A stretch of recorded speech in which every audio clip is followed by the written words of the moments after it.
Welcome to the TopRank Marketing Digital Marketing News. I am your solo host, Joshua Nite, because I am an independent marketer who doesn't need anyone. Well, actually, Tiffany Allen is still on her mission to the Dolphins, about which I am forbidden to speak. So this week it's just me. But I do have some interesting news stories to bring you just the same, so please stay tuned. And if you are only tuning in for Tiffany, please never tell me. First off, let's look at social media news. There are a couple of items here that we want to cover real quick.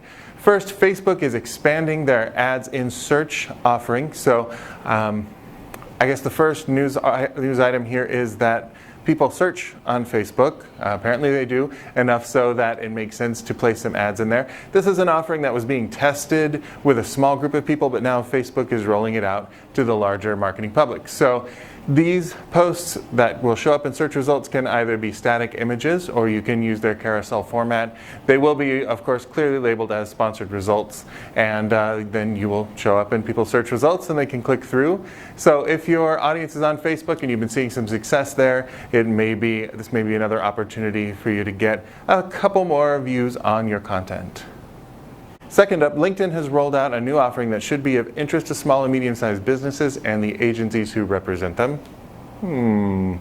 But this new option gives you the ability to highlight your service listings on your company page. So the services that your business provides, you can actually add a little category on your page that will show exactly what those are. Now, why would we want to do this? Because then they will show up in relevant searches for those services. So people can search LinkedIn now and actually filter for service listings. So using the platform as a way to try to find people to do business with instead of trying to find a job. So new functionality for LinkedIn, pretty useful for marketers and definitely going to drive some better utility for users. I say everybody wins. So that's social media news, and now let's get into the data-driven portion of our program, as we are wont to do. I found some fascinating research this week that comes directly from academia. So I find this exciting because it means that it's not maybe biased towards a particular solution. It's not, a software as a service company trying to lead you to buy their products. Like, as a marketer, I'm pretty sensitive to where the marketing pitches are coming from. But this is from Mark Ritson. He's a marketing professor at Melbourne Business School, and he analyzed 6,000 submissions to the Effie Marketing Awards to see what traits were among these people who were award-winning marketers. And what they found in analyzing this data is that the biggest differentiator was bravery. So if you categorize all of the traits of a marketing campaign, it was the ones that were really testing boundaries, that were pushing the envelope, making bold statements. These were the folks that were really earning the attention.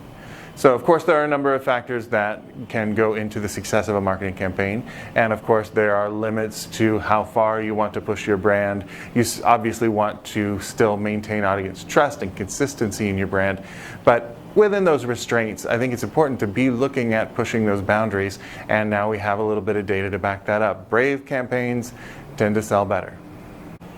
So our final story this week is fascinating to me just because of the sheer size of the data set. So these people analyzed 10 billion emails using the Litmus email analytics tool.